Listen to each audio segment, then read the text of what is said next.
everybody, it's Ted DiBiase, the $1 Million Man. If you want to have a priceless experience, then you'll stay tuned to Mega Powers Radio. And remember, everybody's got a price for the $1 Million Man. Shut up.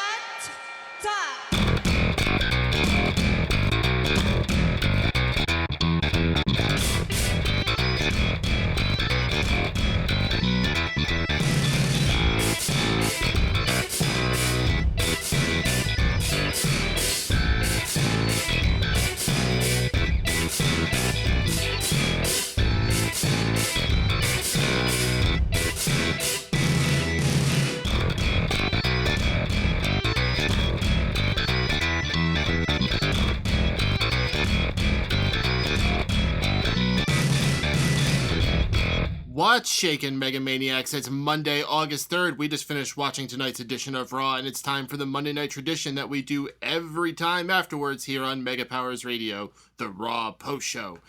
If this is your first time listening, you have tuned in to the most interactive post-Raw experience available. Why do we call it that? Because we have tons of ways for you, the listeners, to tell us your thoughts about the show tonight, pose us any questions you might have, or just try to troll us if that's what your intention is.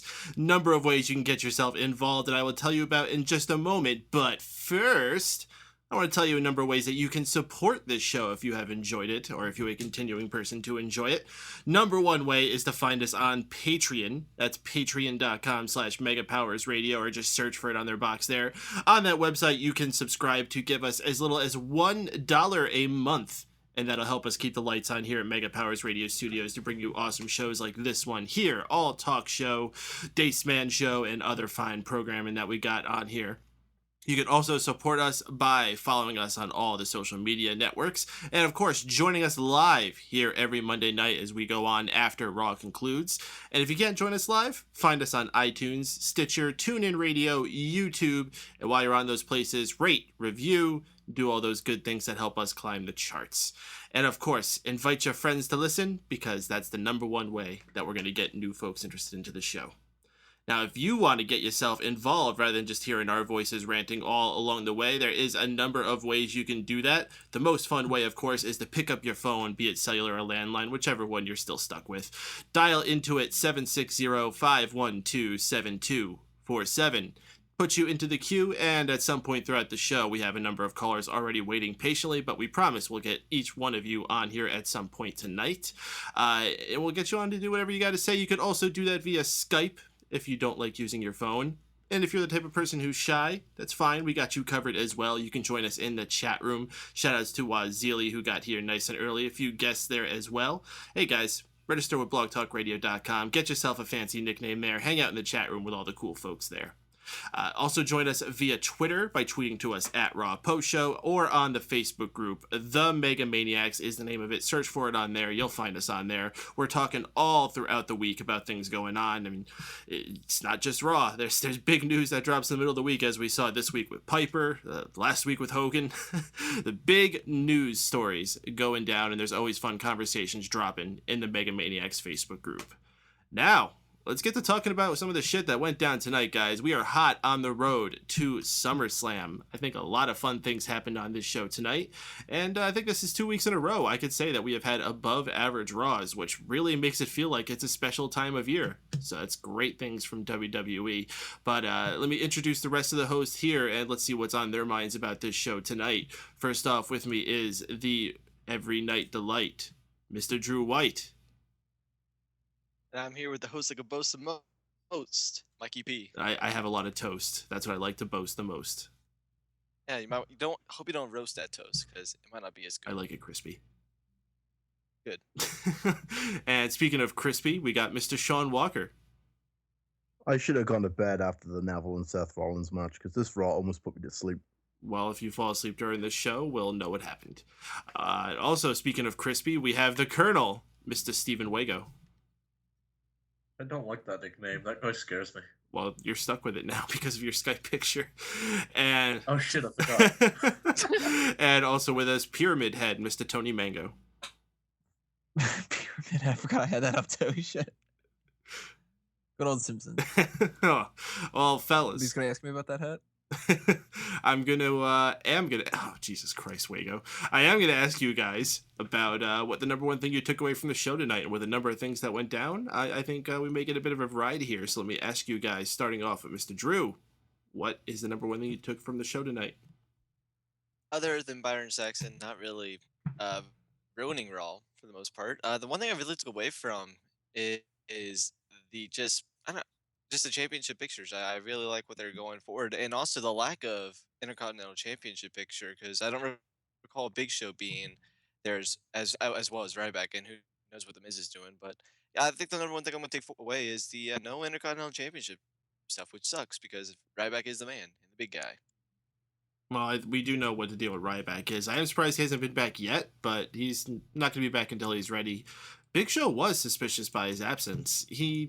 Must have just had another appearance in line or something. His schedule just had him elsewhere. Miz.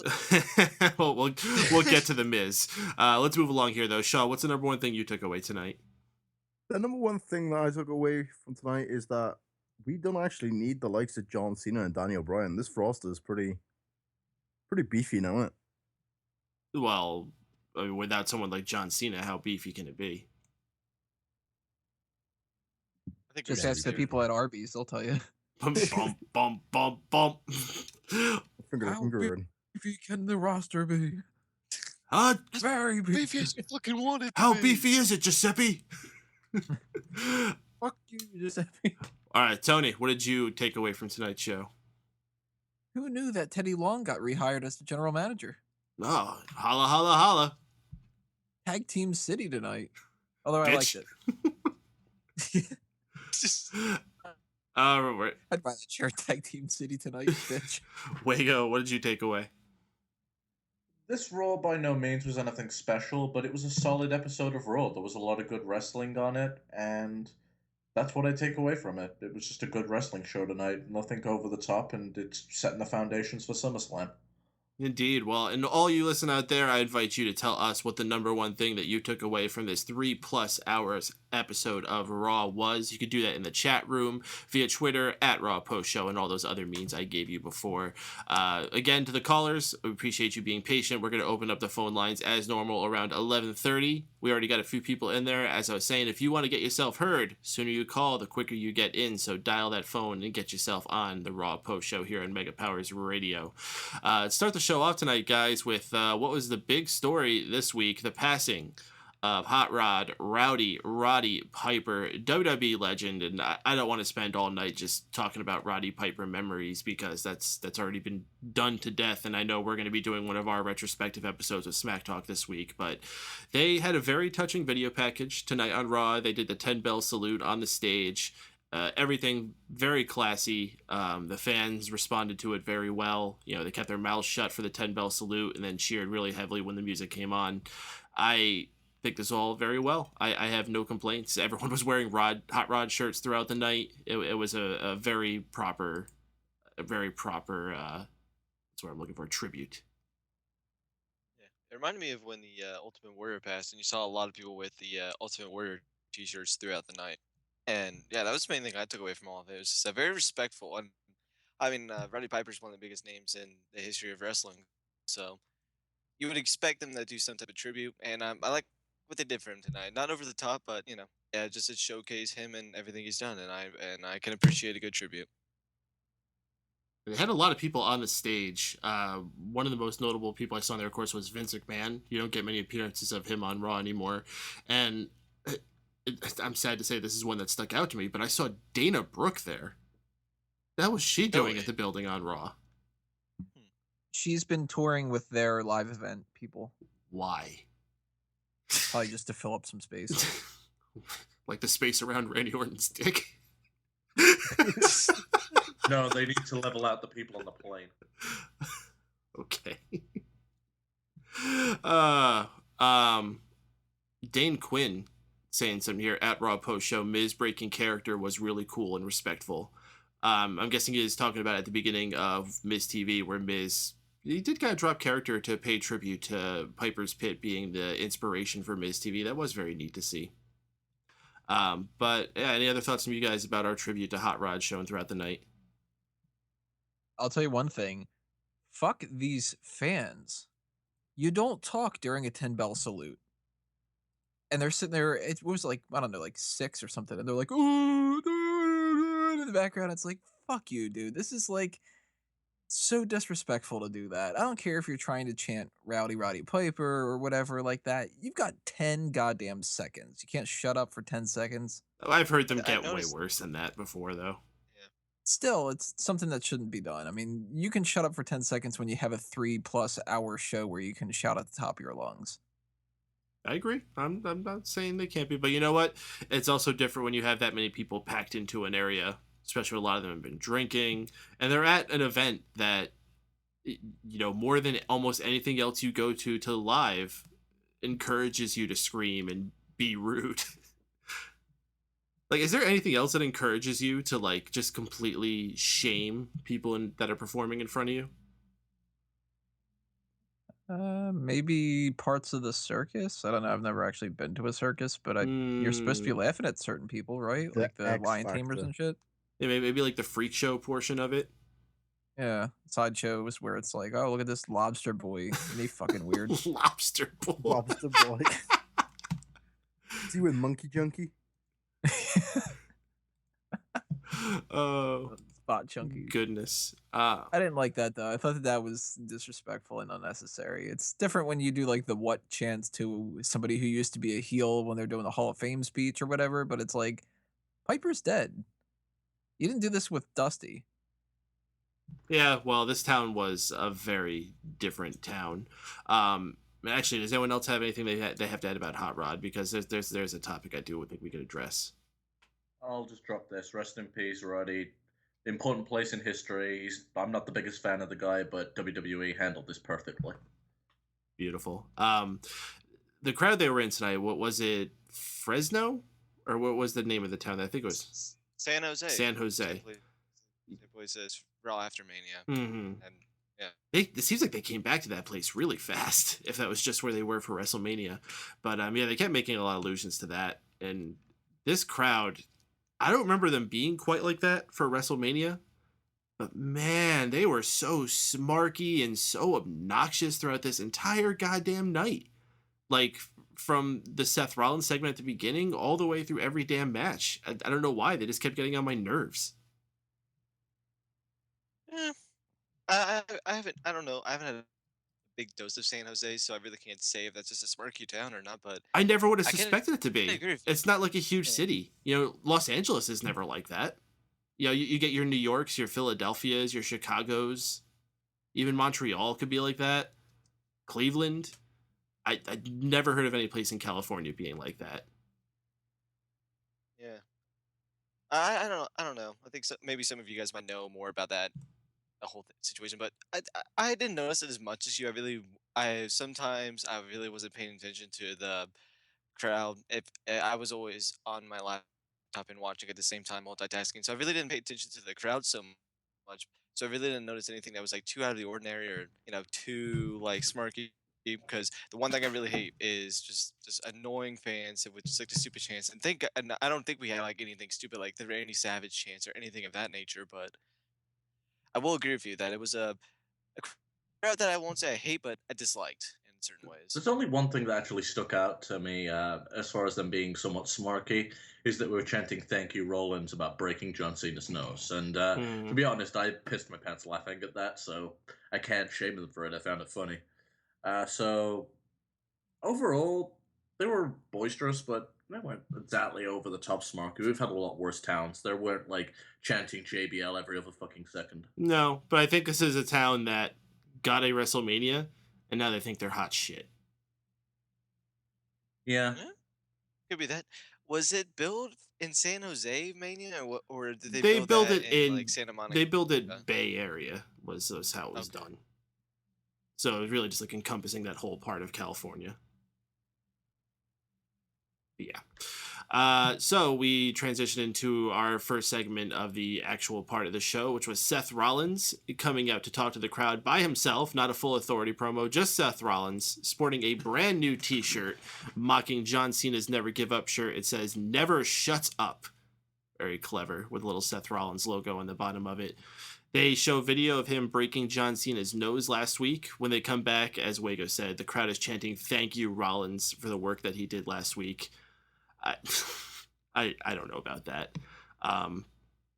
Rollins puts out an open challenge for the WWE title, which takes us to a commercial. So I was like, well, that was kind of building up for putting up a tease. Again, another one of these weird place commercial breaks.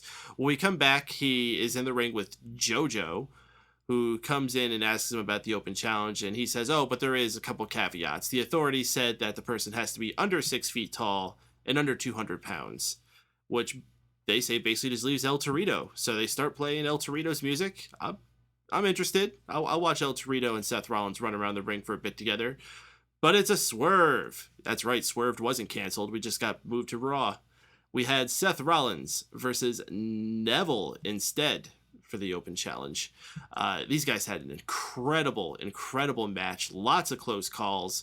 It ends with Rollins getting the pedigree after Neville misses his second red arrow, the first of which he nails, and he just pulls too hard in the pin, getting Seth Rollins' foot onto the ropes. It was heartbreaking almost when that fall didn't make it, as well as a few other ones that were so close.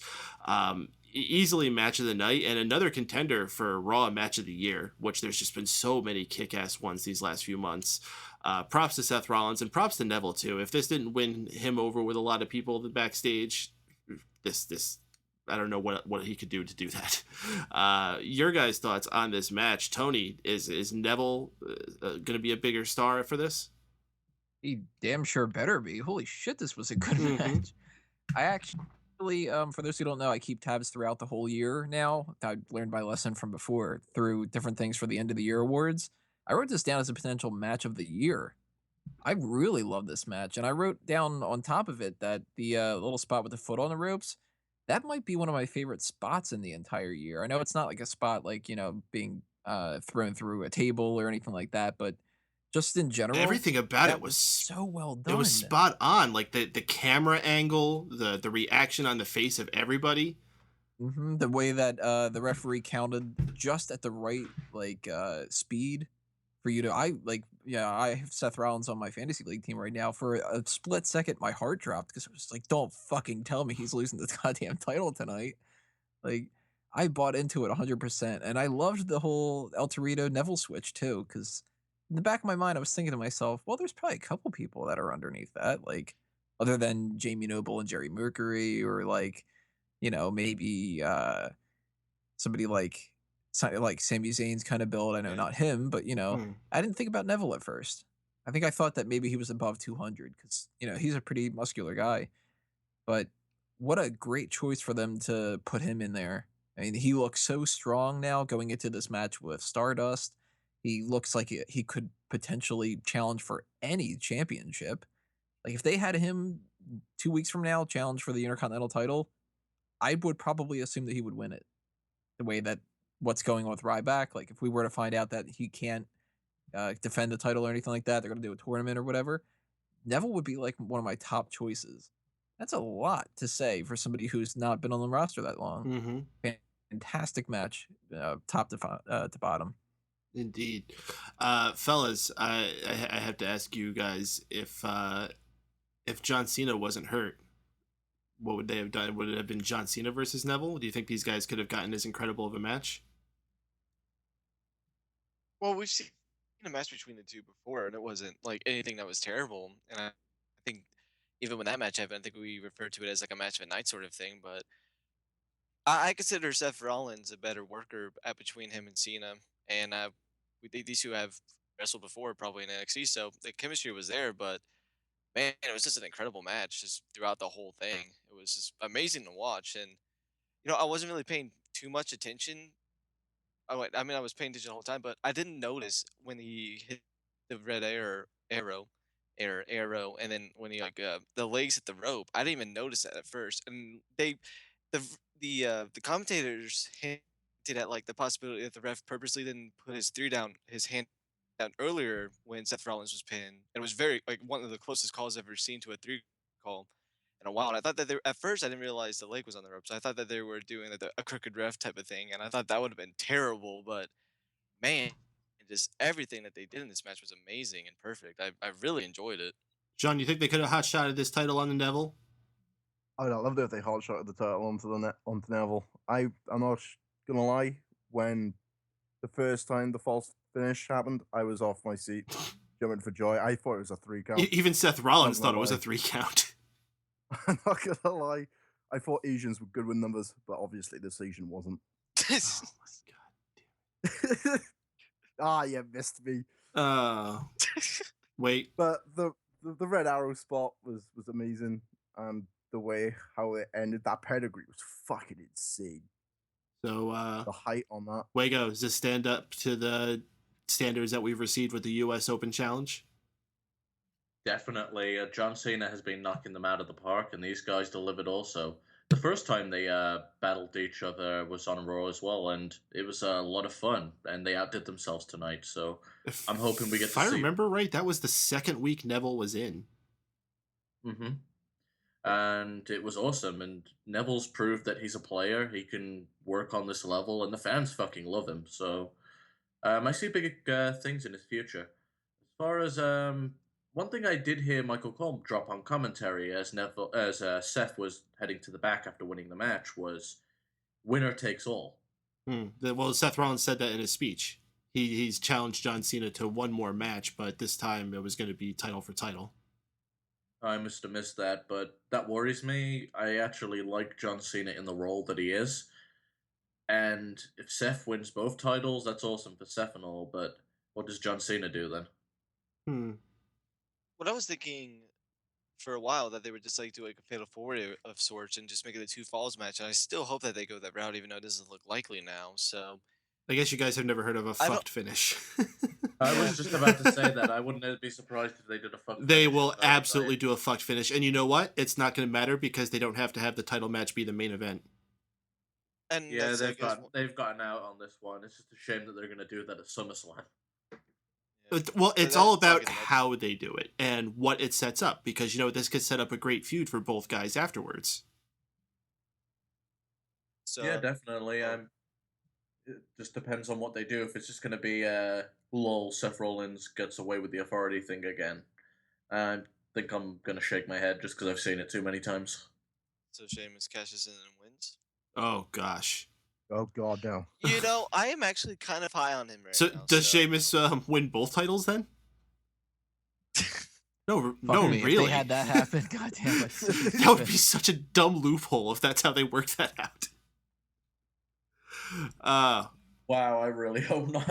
I hope so. That would be incredible. Oh, gosh. All right, guys. I think Tony had tripped down Smart Cat moment. I'm going to start opening up the phone lines here. So if you out there listening want to get your voice about what went down on Raw with what we've talked about or anything we haven't, or just anything about SummerSlam in general, dial in 760-512-7247 and join in on the conversation on the most interactive post-Raw experience available, the Raw post show here on Mega Powers Radio.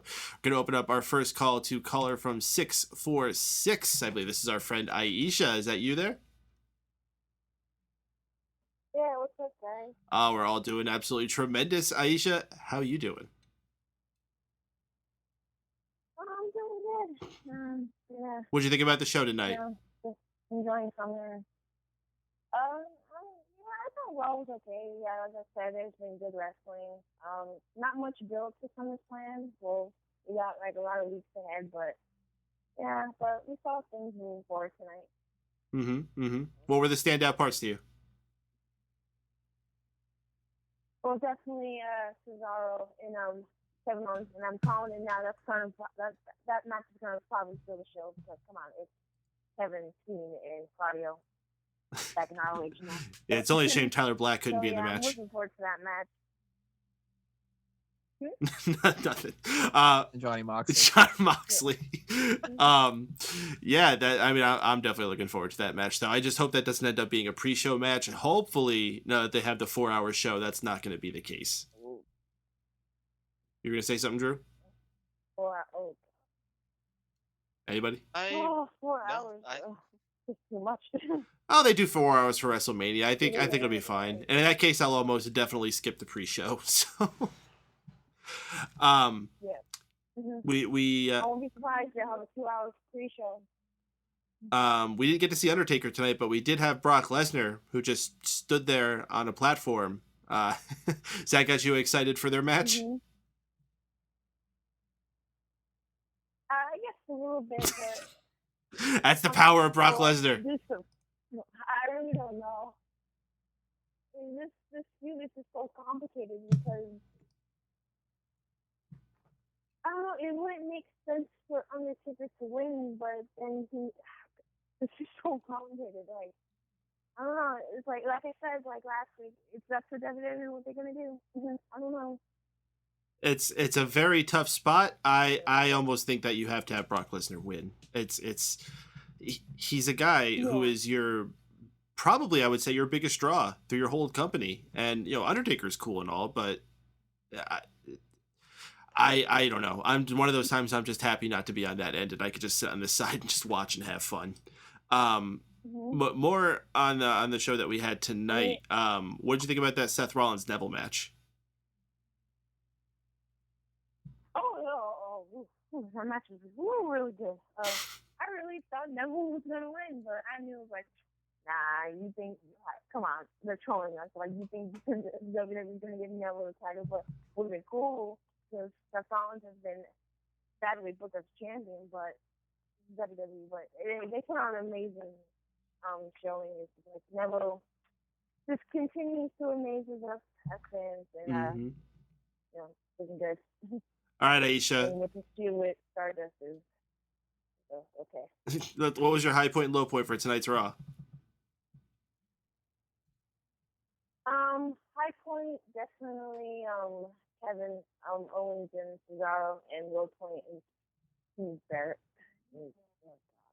Oh, what's wrong with Barrett? This dude is a joke now.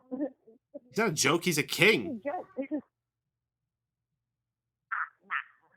He has a crown. That means he's a king. That means he's better than all the other peasants in that arena there. Well, now he does not look legit. Okay.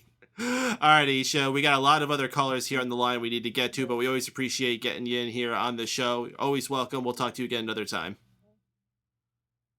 Okay, you too, guys. And I'll also rest in peace, Roddy Piper. Absolutely. Do you have your favorite Roddy Piper memory you want to share before you go? Oh, yeah, definitely him versus Bret Hart for the Intercontinental title at WrestleMania. One of my favorite matches to go back. Very underrated. Very kick-ass match. Almost like the kickoff of Bret Hart's career. So, Bret Hart pretty much owes his entire livelihood to that. All right, Aisha. Very cool call as always. You have a good night. All right. Anyone else out there you want to get your voice heard here on the Mega Powers Radio's Raw Post Show? Dial in area code 760-512-7247 and get yourself in line. We got a few callers sitting there patiently. We're going to get you guys in real soon. Just hang out. We're going to move on to another topic here with the hosts. Fellas, we had a tag team match, and I'm sure we're going to spend a lot of time talking about this. Los Matadores and the Lucha Dragons against the Ascension and the New Day. Primetime players getting to hang out on commentary. Biggest note I have for that is that Darren Young actually talked up a little bit more, and I kind of wish he didn't. Now I understand why he stayed quiet last week. He has such a funny voice, and like when you don't see it with his face, everything talking, it just sounded so awkward. New Day gets the victory here after interference from Xavier Woods, causing a distraction for Kofi Kingston to hit the Trouble in Paradise. I'm guessing that they're setting up for some type of big multi-tag team match at SummerSlam. I guess that's fun. Honestly, like, the only team that matters is New Day. Like, not even the current tag team champions matter. It's just New Day. So this is all just to watch New Day do their thing. Tony, I know you're looking forward to that the most. Damn right. Just keep sending the New Day out against anybody. I don't care. And you can have Kofi Kingston do that stupid ass clap that he does to the ring now, which is amazing. And just stop with the fucking primetime players on commentary. I know that some people like it. Like Leslie likes Titus. I don't like either of them. But Darren's really fucking awkward, like you were saying. And I don't remember what it was he said tonight, but something had stood out to me. I forgot to write it down, though. And I'm kind of disappointed that I didn't. 'Cause it was something like he fucked something up, and they pointed it out to him, and he was just kind of like, well. You know. He's just like, oh, you poor little guy. Like, Nothing? Yeah. guys, okay. Oh, shut up. You know. What's a little bit awkward for me about this whole feud, though, they had the 4 teams in the ring now, and then the 5th team, of course, on the outside with the tag champs. I don't know if they can really do 5 teams. Why not? And at the same time, like you were saying, does any of them like really matter at all except for the New Day? I mean, the Lucha Dragons possibly, but they've been ignoring them for far too long, and they need to bump them up. And if they really want them to like be worthwhile, they need to bump them up considerably for the next 2 weeks, and I doubt that they're going to do that. So really, it's looking right now like it's just more of like, let's get a whole bunch of people on the card and cram them in together for the sake of getting them on there, and let's not actually put any effort into it. And maybe at Night of Champions something decent will happen, but I'm not really too much into this feud right now. Oh, match was cool. Oh, but I know how you do 5 tag teams. You do a tag team scramble. that would be so awesome. That's why they're not going to do it. And then, like, think of how big that would be for New Day to win over 4 other tag teams. They could do that, or they could also do a gauntlet, as they say on the streets. Yeah, I mean, I could see them doing a gauntlet. I could see them doing maybe even like some kind of like an over the top thing or something. But I would assume a gauntlet's probably the way they're going to go. And I don't know if I want to see a gauntlet with those teams just kind of rushing it. Yeah, like, you know, like Lost Matadores would come out there and get taken down in like a minute and a half. Right. They do like 3 or 4 little spots, a couple hurricanranas, and then they'd get pinned. Like the bull comes in and does something really quick, and it's like, hey, okay, thanks for coming. Right. Yeah, they could do better than that. They can put a little bit more effort into it. Oi. Drew, is Titus O'Neil any good on commentary? He's okay. I think the issue with Titus, he gets a little too into it in some aspects. So sometimes where it could be decent, sometimes Titus is he's kind of a lost cause. So I mean, he can't be worse than Darren Young. So, at the end of the day, at the end of the day, it can't be too bad. Wago, I was about to ask you, what's your thoughts on Darren Young on commentary? Fucking terrible. Jesus Christ. Do you know when they put poo on the microphone and like he was really upset about it?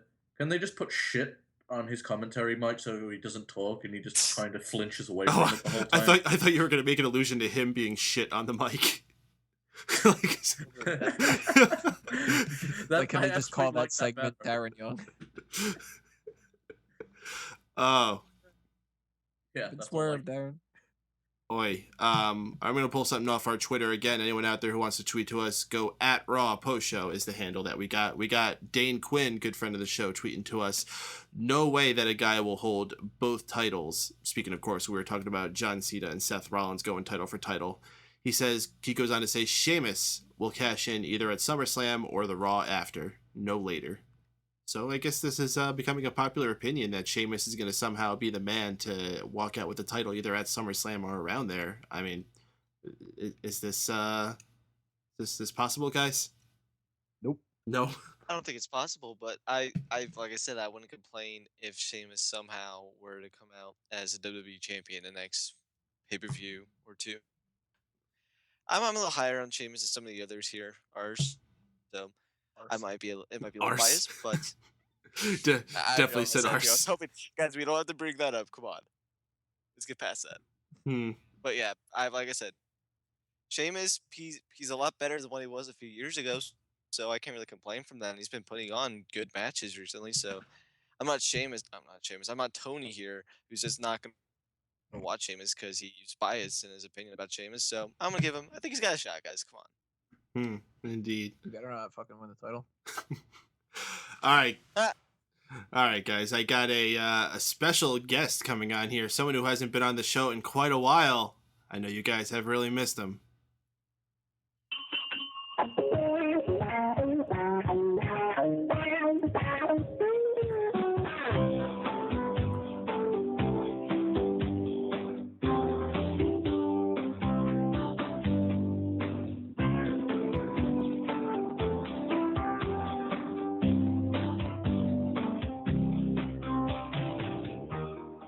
Yo, JD. JD. JD? Jared. Hello? Someone put shit on his mic. JD? Why aren't you talking? Well, he's obviously not paying attention. Well, that was a big waste. Thanks for wasting our time, JD. Gave you one chance. Yeah. Do not miss your chance to blow. All right. Well, in that case, let's try this other number from 540.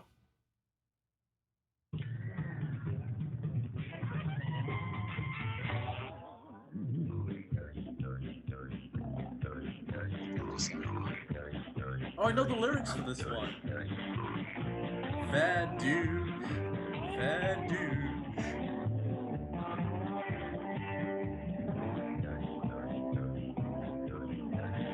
Hey, Jeff?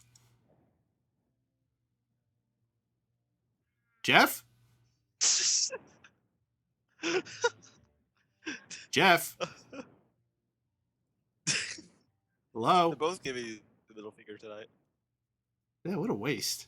Jeff, you there? What? It's the silent treatment. Yeah. They're probably trying to like prank us on their show and they're failing at it. All right, let's try JD. Just put him in his... Let's try JD again. JD, you there? Hello? JD? What? This is not JD. This is JD. What's up, JD? Yeah. I'm not JD. I am not JD. I know your number, It's not JD. JD. I know you've called Doing it less. imposter JD. I am not JD. I am Jeff. Okay, well, what's on your mind this week, JD? What'd you think of Raw? What? Whatever. Whatever. Whatever. All right. Ding, Well ding, then, ding, ding. JD apparently didn't want to talk. Let's try Jeff again. Jeff, you there? Hey, Paden. You know who this is? Yeah, Jeff, what's up?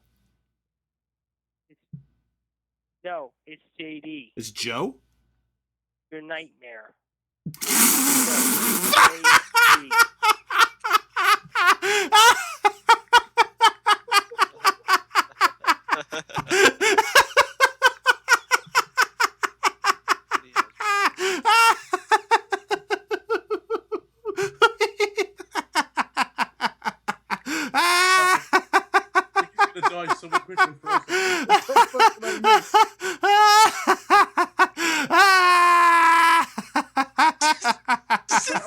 This is how I sound when I like lose my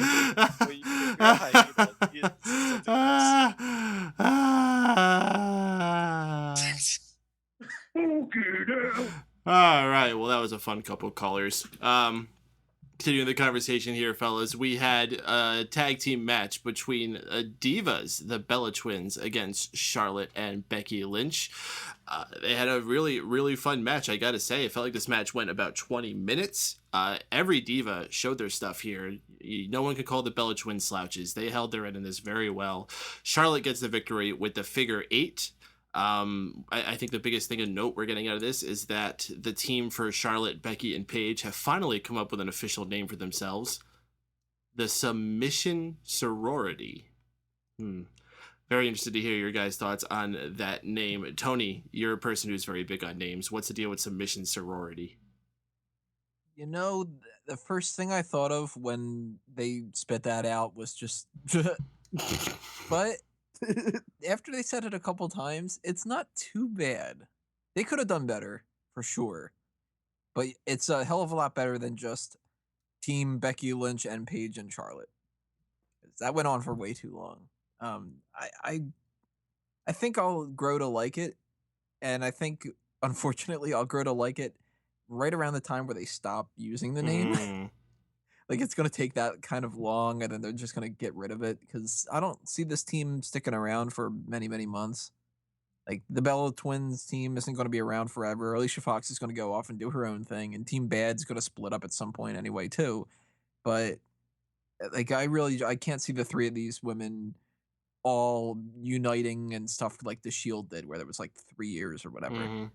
So submission sorority, it's fine. It's a little bit like backwards, I guess you could say, with the Divas division. It seems like a name that they would have given to something like Tori and a couple other people back in, the early 2000s and stuff. That's fine. No. It's better than if they tried to go with something that sounded like cool but just came off nerdy. Actually, I that would've really been was perfect hoping for that them.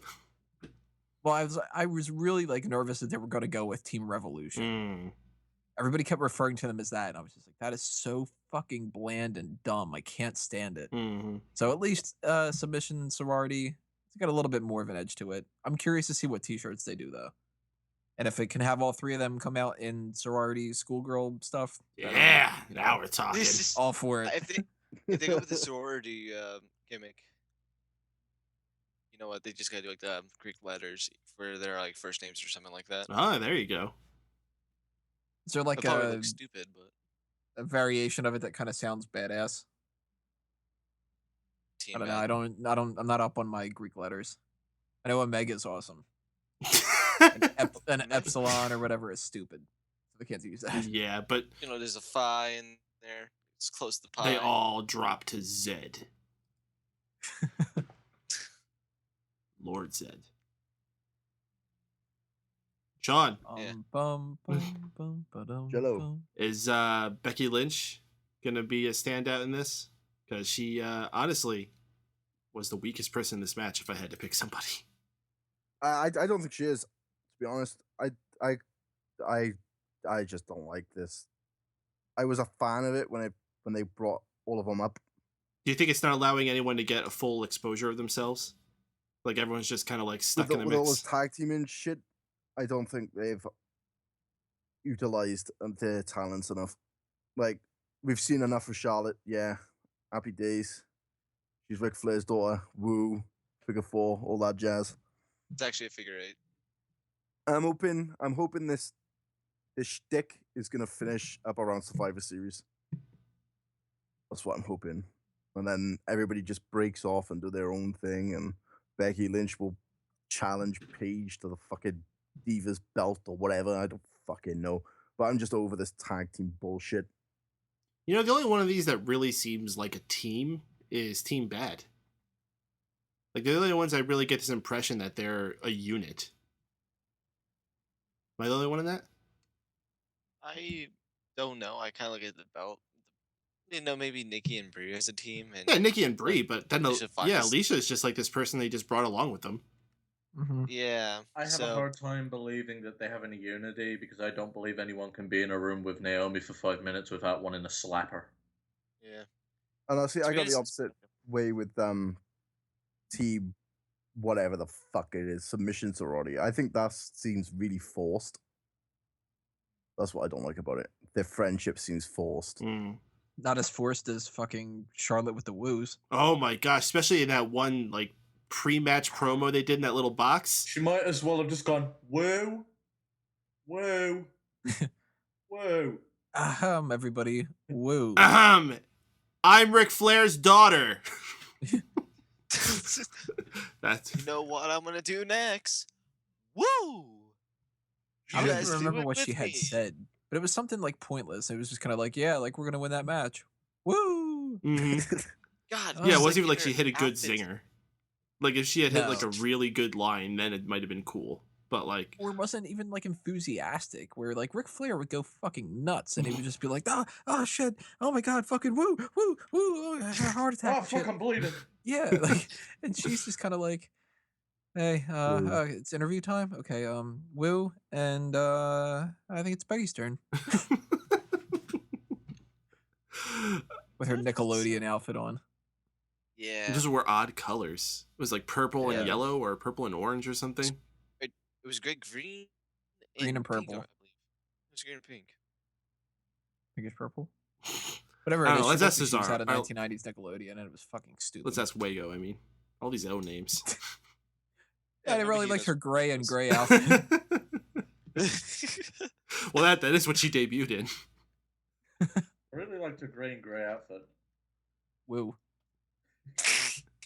All right. Well, we want to remind everyone out there listening that this is the most interactive post-Raw experience available. Tell us what you thought about Charlotte's woos, about anything on the build to SummerSlam and went down on Raw tonight. Number to dial, area code 760-512-7247. The chat room is, of course, open as well. Pretty quiet in there tonight. Where the heck is everybody? And, of course, on Twitter, at Raw Post Show, the Facebook group, the Mega Maniacs. Tons of ways to get your voice heard on here. And we're going to bring on our next caller. It is one of them from the 609 area code. This is 609-658. Who we talking to here? Hey, what's up? Chanel. What's up, Chanel? Sorry, it's confusing because you guys got the same area code. What'd you do? How you doing tonight, man? What'd you think about Raw tonight? I gotta be honest, I didn't watch the whole show out tonight, so I No. didn't to see half. Big of it. baller. So what I saw from the half. What were you of it doing? was pretty good. What were you doing? What I was doing, family. You were doing family? Family. Was it David Otar's family? You were busy with family. Okay. Then you got here dinner with family. Oh, okay. There you go. All right, well, now we got to ask, what were you eating? Well, what were you eating? That's it, bro.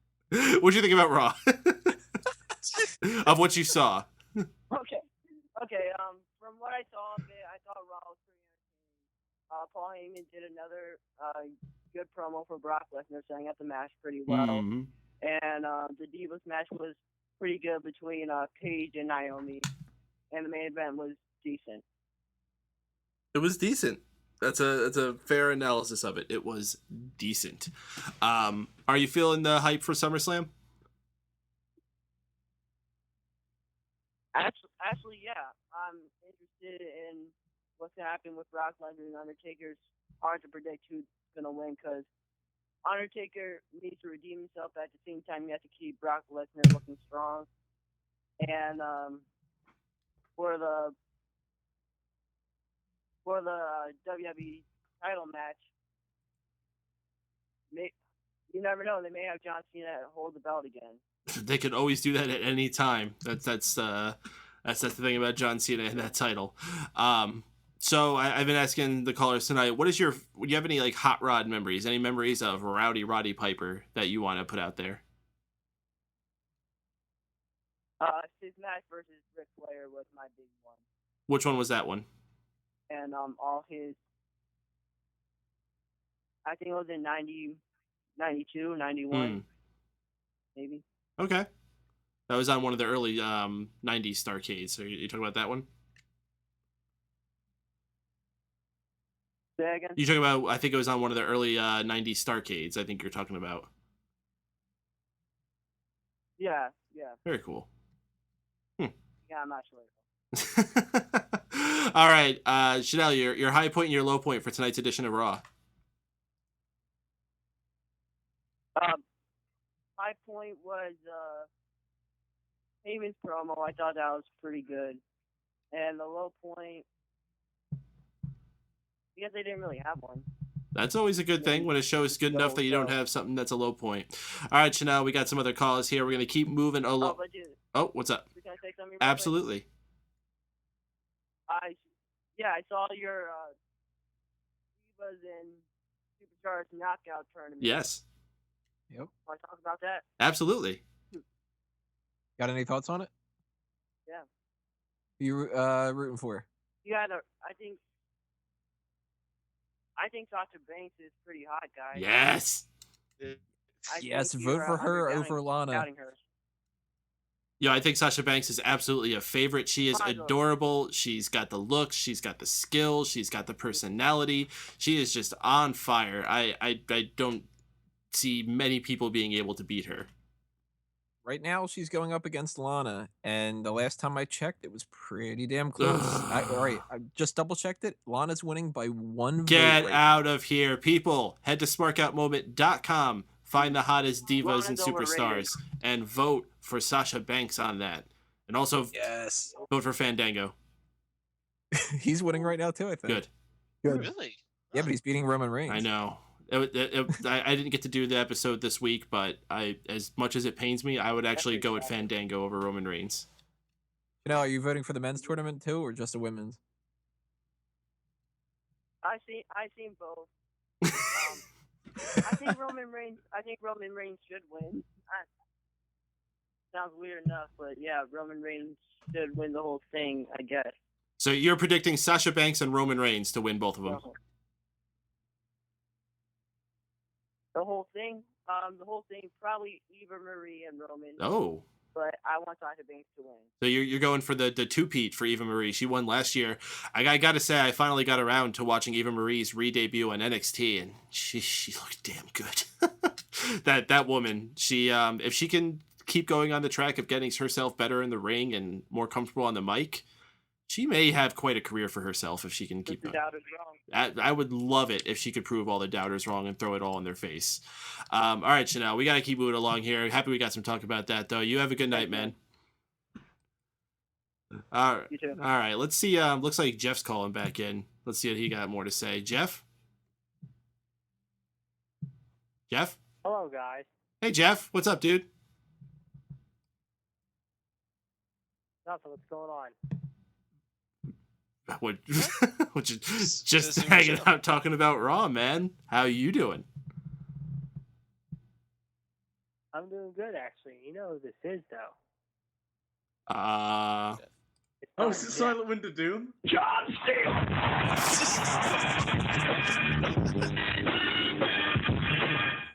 So glad you had that. That's who this is, right? No, Paden. It's your worst nightmare.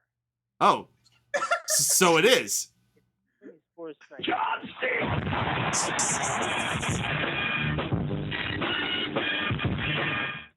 Someone whose worst nightmare, you're not really getting the point across here. Yeah, someone that you know very well, and you had a segment of him a long time ago, and you haven't had him on in months, however, because of your arrogant ways, however, and the way you guys handle things on the show. Can you guess now? Is this Ferris? No. Is it the imposter? It's JD. No. Thank you. I was waiting for that. Wait, did you say Now you this know who it is boys. JC? John Steele!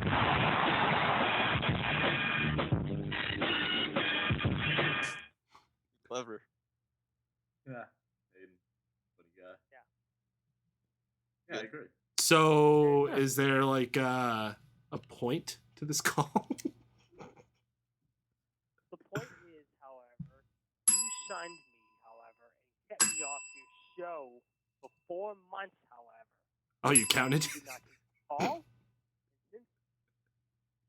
Since then, it's going to show you that me and my colleague have done a better show than you guys have done, however, really, in more ways than one. So, Oh yeah? if you guys, What's it called? including me and John as your regular caller, however, you lost this is Ask JD Now segment, and I hope you guys are happy because you definitely not only Oh pissed no. off a lot of JD's fans, mind you realized what you did, and it was a wrong thing to do. To be fair, he did bring up the. So let you have. There's no one listening to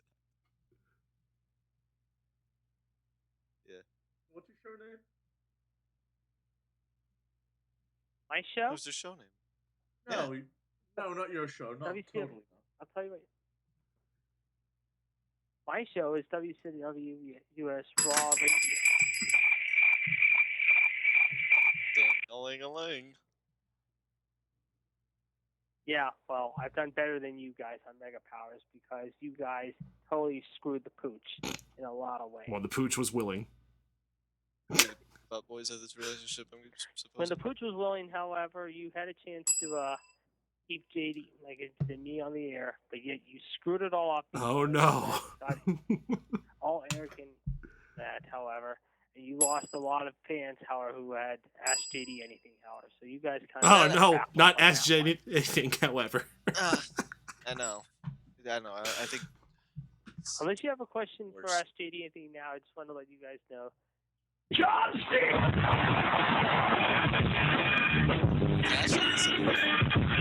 That was a weird thing to let us know. Yeah. And he just hung up after that. I thought that we lost That it, so sucks. how can we have a question? You guys lost it, but you want to do it? Fucking loser. Oh, man. I'm so glad you had that John Cena clip. Anytime somebody says I think it's John Cena. Wyatt actually ran and got my bell at the start of the show when I heard who was calling it. Oh, thank God. I thought that bell was How'd you know? retired, but hey, you know what? If Ric Flair could come out of retirement like 8 times, I think the bell can as well. Well, that's not going to be a regular thing, I hope. Ah, darn. Why the fuck these guys are... They have their own radio show. Why are they calling into ours? Are they doing? Is it They right don't now? have any listeners. Yeah, should is it call right in. now? Oh, we should. Oh, we have to look for this. What was the name of it?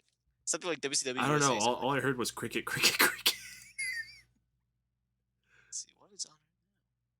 Yeah, we're just gonna go ahead and waste some time here on the show while I look this up. Good 2 hours a waste. Raw ended quite early. Tonight, compared to usual. Oh, that's right. They're on Talk Show. Is that not Blog Talk? It is not Blog Talk. It is. Wait, they talk in a shoe? Yeah. That's weird. Yeah, you know those old shoe phones people would grab and you'd have to pull out the little antenna and all that? Yo, Oh. speak No, louder, I'm on my shoe. When you say talk shoe, I think of like cartoons where like the kids will like talk with like the cans with like the string attached, and then there's like the one idiot who has a shoe instead of a can with the string on it. So Well, talk Talk shoe Can makes sense. Network is more expensive. Which is understandable, you know. I mean, last time we talked to JD, he was unemployed, so makes sense he's on Talk Shoe. Oh, So this is apparently becoming all talk. it's on Sundays. Oh. That's a great Monday Night Raw post. Yeah, right. What a jackass. A time paradox in the chat room. You actually have some callers, and this is what you do. This is not how we normally treat callers. Just those guys. So if you want to call in, why don't you go ahead and do it? We hope we don't. Area code 760-512-7247. This show is absolutely derailed the last like 10 minutes. I'm sorry, guys. Let's get back into talking something about Raw here. We had a really fun segment for Miz TV, where Miz came out, first off, paying tribute to the Hot Rod and Piper's Pit, which I thought was really cool. He introduced his first guest, Kevin Owens, who doesn't even get a chance to speak. Like, I was actually interested to hear this interview with Kevin Owens and The Miz. But Cesaro comes out and it tempers Flair really quickly. Best part of this whole segment is The Miz sitting in the middle, just like egging each of them on. And then like as they're getting more and more pissed off, getting like giddy and like sitting on the edge of his seat and like hopping up and down like a child on Christmas. It was fantastic. Really, really fun segment. Looking forward to this match with Owens and Cesaro. And Miz, you are on fire with what you're doing right now. Let me ask you guys some stuff about this. Wago, is Miz TV a good equivalent of Piper's Pit, or is it a sad knockoff? I hate every single talk show that's ever been in WWE. I don't like them. I don't think they work. And 9 times out of 10, they ruin an entire show for me. But not tonight, fortunately, because it was kept short and it was to the point. The Miz did a fantastic job. I liked that he dropped a mention to Roddy Piper. And Cesaro was a little bumpy on the microphone, but he needed what he did. He said what he needed to say, and he teased the big swing. And honestly, that's the thing that can get him over. Shaun, is Owens and Cesaro going to be a match that can stick out on the card of SummerSlam, packed with everything else that's going to be on there? I honestly think it's going to be match of the night. Match of the night on top of Lesnar and Undertaker, Rollins and Cena, possibly something for the Intercontinental title. You're going to put that on top of all that. Yeah, wrestling-wise, yeah. Not storytelling-wise, but wrestling-wise. But can I just say, Cesaro's music doesn't annoy me as much. I don't know why. Maybe we're just so tone deaf to the sirens now that we just kind of gotten used to it. Because I will agree, it hasn't been as bad recently as it was maybe like at the beginning of the year.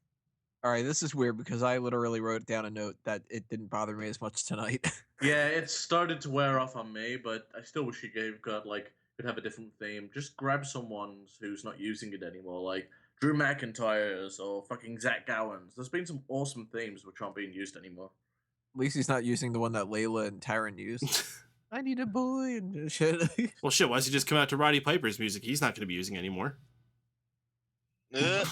I'm down. Zinger. Yeah, so overall fun segment. I got to say, is anyone an objection to that?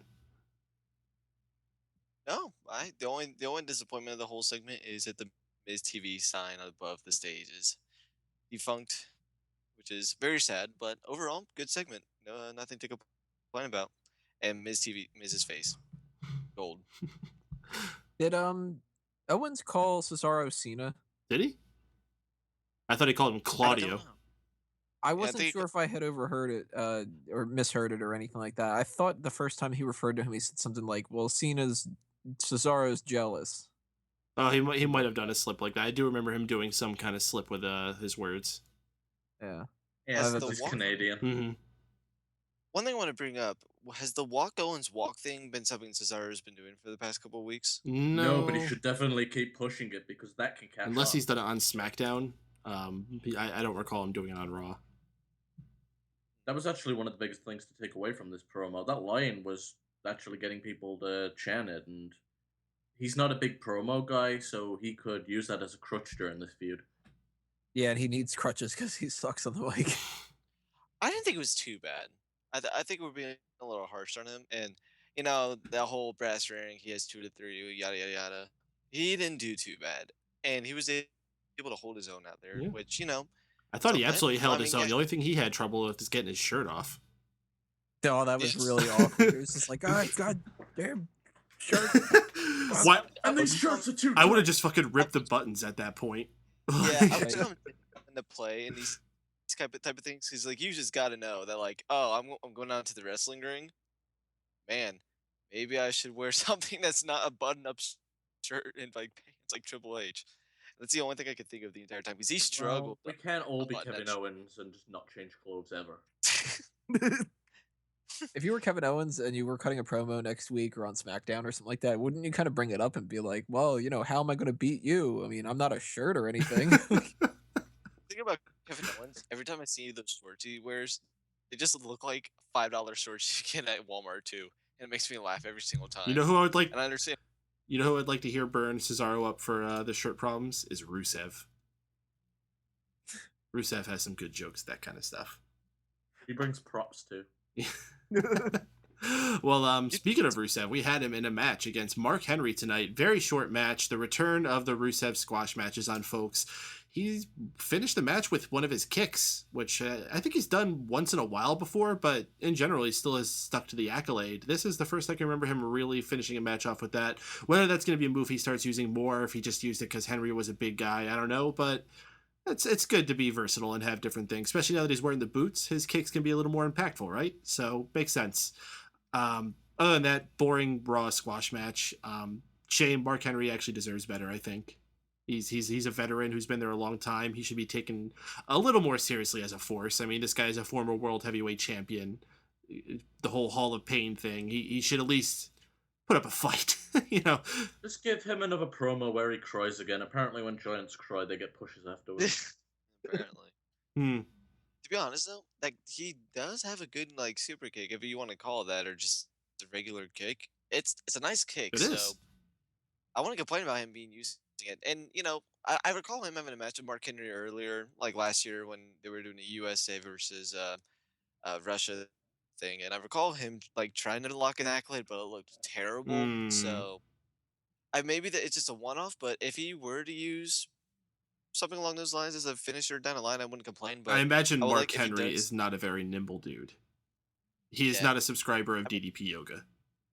I mean, Cena's able to do the STF, but to be honest, he doesn't do it right. So he's just like grabs onto him. It's pretty much a headlock. So I can understand why maybe he would have trouble with the accolade. He has to fit that big ass body in between his legs. I really wish so. If he's gonna have a finisher, I'd prefer him not to use the kick. I'd rather them come up with something else. Shit, like how about Umaga's fucking version of the Samoan drop? That'd be perfect for a guy like Rusev. I thought you were about to do the thumb. Yeah, the Samoan spike. They could. They can come up with something Russian something. Then again, he's not Russian anymore, so I'll figure it out. The Bulgarian headbutt. Just do a hard punch. Hard punch, yes. Someone needs to bring that back. I don't know if they're allowed to do that. I recall that like being very unsafe to do. Yeah, I imagine that move would be way too dangerous for anybody to try all these days. It's just like same reason nobody does the crossface chicken wing. You know, like just destroy people. Maybe Mean Mark Callis will bring it back for Brock Lesnar at SummerSlam. Maybe. Curb stomp as well. And I think that's just a concussion thing to worry about. I think a hard punch could fucking kill someone if they really wanted to. Okay, Drew, you didn't get it. Yeah, I'm just saying. Listen, listen. There was a very good joke there, but it was lost on you. Yeah. All right. Maybe between you guys. So, I'm being serious shut up, Drew. All right, we're gonna take on our next caller, 609-462. I guess this is Janelle or Jaden. I just combined your two names. Jaden, what's up, dude? Yeah, Jaden. Yo, what's up? I didn't really get to watch Raw. I saw a little bit. Were you reading I'm Family? here to talk about Tough Enough. Eating Family. Oh, you want to talk about Tough Enough? Wait, what'd you say? He asked if you were eating Family. What do you got to say about Tough Enough? Because I know it's been on a lot of people's minds the last couple weeks. A lot of controversial things going down. Yeah, situation with Patrick. I mean, I kind of didn't really like him because he was like really arrogant, and the fact that he got eliminated was kind of crazy. Even though I voted for Josh, DZ, I felt like he should have been eliminated. I thought it was coming to him because he was like slacking the past couple of weeks, he made a shrine with a Patrick, and he had on no shirt. The picture he was like had on no shirt, and he had shots of milk with him.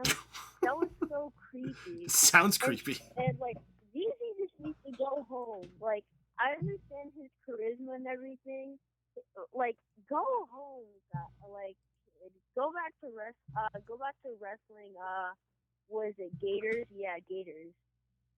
Yeah, like, and the fact that Mata got eliminated is kind of crazy. Because Mata has charisma. I guess he can fight. He seems like he can fight. So, I like two controversial endings. I really disagree. I kind of really disagree with both of them. And from my understanding, Zack people were upset enough about Patrick going, but this whole Mata thing, the worst thing about it is that Mata wasn't even the one who was supposed to get eliminated. He had the second most of fan votes. It was, yeah. I actually. All right, guys, don't judge me, but I voted for Amanda. What? Why? Because she's hot. She's so. Yeah, not that, but she would make, in my opinion, but she would make a perfect fit in Boss Nation or whatever it is with Sasha Banks and whatever, whoever is in that group. I don't remember. Tamika, yeah. Tamika. I know. I was talking to my friends about it, and they were like, "That's crazy," but I don't know. She has like that personality. So yeah, everybody says she's bland, but I don't think she's bland. Tony, you're the biggest watcher of Tough Enough here. What are you thinking about these situations the last couple of weeks? I think as soon as Patrick got knocked out, this show went down considerably, and it seems like WWE is kind of in the same mentality where they're like, "Fuck this show." Well, did you watch this past week? Yeah, the whole situation with Mata was really kind of crazy. Because the Miz used his, everybody gets their own save, and nobody's used it so far. So this is the first week that the Miz had a chance. And the first week, Miz was even there. Like what? Yeah. And from my understanding, he might not even be there full time. I think he is going forward. Okay. Because he was hosting Tough Talk, the show that came on afterward, and they just bumped him up and gave that spot to Byron Saxton. So he doesn't have any more saves anymore, but Byron Saxton is? Yeah, Byron Saxton did a great job on Tough Talk. He did a great job. I saw the Tough Talk. He did great. He actually did. It was surprising. He was like, Yeah, I thought he would be like bland and like boring and stuff, but he actually did pretty good. I was actually very surprised. But other than that, Patrick getting eliminated kind of really took a toll on the show because like Patrick was kind of like I feel like he's meant to be in the WWE. Like he's like the perfect fit. He could be really good, and he'll probably be back. I won't be surprised if he's not. But yeah, and Maida, he might be back. I'm not sure. Well, here's the thing: is at the end of this, they are absolutely required to give somebody a $250,000 contract. And with Patrick gone, who was a lot of people's favorites, after I heard him gone, I actually heard a lot of people talking about this Mata guy. And of course ZZ, but Mata was the other guy people were telling me to keep an eye on. And now that he's gone, that really worries me because it's like Josh will win. Josh? Mm-hmm. Yeah, Tanner just needs to work on his promo, and he'll be a perfect fit. But ZZ needs to go. Like I'm sick and tired of him. His fat self needs to go. He needs to go. I've heard that like they're purposely trying to make him look bad so people can like vote him off. From the my show in a understanding, sort of he's way. been in the bottom 3 almost every week. He looked like he was about to cry. Everybody was talking about him. They wanted him to go home. He didn't deserve to be here. But like, I kind of felt bad for him. But at the same time, that should be like a reality check for him. And honestly, it isn't because I looked at a digital extra, and he was like struggling to do the drop down, an easy drill. You just drop down and the person jumps over you. Oh, yeah. Are you serious? You can't drop down. The one time I think of a drop down was when What are you saying, Drew? thank you. Well, I remember on Total Divas once, someone's boyfriend like went to like the performance center and he couldn't do it drop down, and like Bill DeMott just like ripped his asshole about it. It was like the big Tony, was it Cameron's boyfriend? Like in season 1 who did that? Yeah, Vincent. Oh yeah, Vincent. Yeah, I remember that, and it just that just reminded me of that, and like how like he just like couldn't get up after doing so many drop downs because he sucks ass. Why did they have the boyfriend there? He wasn't the one competing. Well, this is like a few years ago on Total Divas. Oh, Total Divas. I thought you were talking about Tough Enough. No, yeah, my bad. Sorry about that. Tough. It was a tough talk. Yeah, but if you have no I feel like if you have no wrestling background, why be at Tough Enough? Or if you don't lift weight or anything, then why are you? Or at least a passion. I know he has. He has no passion. I think he has no. But people like him. For like people seem to really like him, and a lot of people seem to get behind him. Because his his charisma and where he comes from, like he's kind of like relatable, and he's relatable. He's not athletic. He's not trying. I feel like he's not even trying to be like. So he's saying on the screen that he's doing that, but how many is he doing? 5 on screen, and then he's like, "Oh, I'm gonna go eat some more peanut butter and jelly sandwiches." Oh, that sounds good right now. I know it does. It sounds fine. You know what? I like ZZ. Actually, peanut butter sandwiches. I forgot that he doesn't like jelly. He's trying to watch his figure. I'll give him credit though. One of the best parts of that whole episode, they were just like, "What the fuck's up with the milk shots?" And I don't remember exactly what he said, but he was something just like, "Milk represents life." To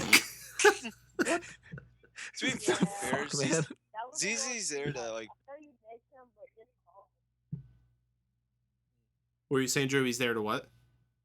He's just there to appear to the lowest common denominator. Just same with like people who like Duck Dynasty, for example. He's like one of those Southern characters who's just supposed to be outrageous and stupid, and it appeals to people. Same with Duck Dynasty. Interesting. That's actually kind of funny. Luke Harper reminds me of someone who would be in Death Dynasty. So, I think everyone in the Wyatt family does. but yeah. Jaden, you got any thoughts about tonight's Raw?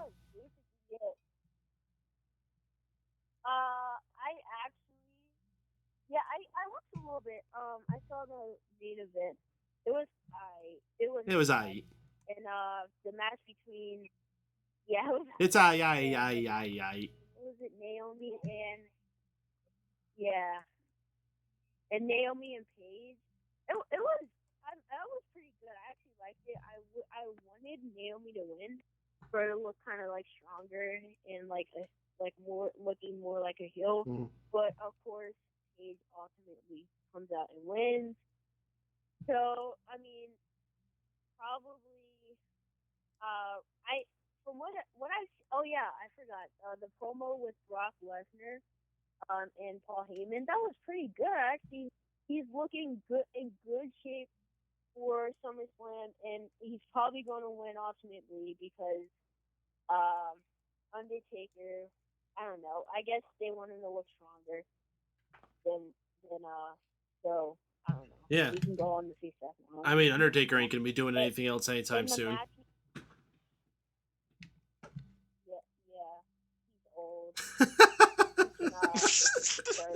He's old. Say that to his face. It's like, fuck, he might kill you. Wait, what did you say? Say it to his face. He might kill you. Oh yeah, he'll probably put me. He'll probably put me in Hell's Gate. Yeah, that's if you get off easy. He doesn't choke slam you to hell. Yeah, he probably will. As small as I am, but the match between. I heard there's gonna be a match between Cena and Seth Rollins, and it's championship for championship. So I don't know what to expect because I don't want Seth Rollins to win, but at the same time I don't want John to win. So it's a retarded match. Fuck finish. Fuck finish. That's what's gonna happen. There's gonna be no winner for this match. It's the only way they can go. But Jaden, we got some other things we got to move along here. So before you go, your high point, low point for what you did see of Raw. Promo with Raw and low point would probably be the main event. I didn't really like it that much. That's disappointing. But, so was I eat. Oh wait, yeah. Yeah, it was so, like, rest in peace. Oh yeah, rest in peace, Roddy Piper Mm-hmm. and You have a favorite Roddy Piper memory? Yeah, so. Oh yeah, I think Roddy Piper versus Mr. Perfect. That was a pretty good match. Really? Very nice. All right, Jaden, you have a good night, dude. I mean, it was bad. It was good. Yeah, You have a good night, dude. Yeah, bye. Yeah, man. All right. Always good having all the callers here on Mega Powers Radio Raw post show. If anytime you want to call in, we still got a few minutes left here. Dial in area code 760-512-7247. You can also join us on Twitter at Raw Post Show, which we got another tweet in here from our friend Dane Quinn. He said, I can't believe he's bringing this topic back up. WWE fires Hogan, yet Jericho stomped on a flag, JBL did the Hitler walk in Germany, and HBK used the Canadian flag as a tissue. Different times, man. Different times. I can see maybe them getting Yeah, mad about the Hitler walk, but not. This is one thing. What he talked about is a hot topic. The other one are just insensitive. Mm-hmm. Yeah. Indeed. And the Brazilian flag thing was just Jericho being in character, and he thought that'd be something to get him over a little bit or get more Brazilians heat, are fucking idiots, so don't take Didn't he get arrested for that? Yeah, he did. Well, the police, they didn't get quite arrested. The police came out during the match, and he publicly apologized, and WWE suspended him, and that's how for they like dealt 30 with it. days, Yeah, but see, there's more stuff coming out about Hogan all the time, and I'm pretty sure at the beginning of that sex tape, he does all these things. Yeah, no. I was thinking. Caroline mentioned in the Mega Maniacs Raw, just like talk thread that we talked in with the Raw and What did stuff. she say? At what she went on says that she wanted to watch the sex tape, and I did end up looking up the sex tapes just on Hulk Hogan sex tape on the internets. That's what we do nowadays. And the one thing I noticed was that, like, at the very beginning was like, I'm getting to the point. I'm like right at it, but like it said like he goes on like a racist tirade, and that was the words that they used. And I was just like, man, dude, you just can't fucking do anything right now, Hulk. Come on. At least he didn't go on a tyrant. Yeah. What was the point of all that? I have no fucking idea. It boils down That's to why we wear clippers now. Not about eating family. I don't know. Shaun, what do you think? Wago, I think Miguel blocked you. I forgot what we were talking about. Fucking Drew hurt my brain. I don't know. Oh, fucking. We were talking about the Raw that happens on the TV of the shows What about that. people got in trouble for stuff? We on about Hogan still, or we on about wrestling? Well, Hogan and wrestling don't go together anymore, so can only be one or the other. Hogan, bad man. No do that. That's all I got. Slap on wrist. Bad guy. We had this very weird backstage promo with Bray Wyatt and Luke Harper, which, are always odd in their own right for their own reasons. But this one gets especially weird when Sheamus walks in holding his Money in the Bank briefcase, just looking all like confused.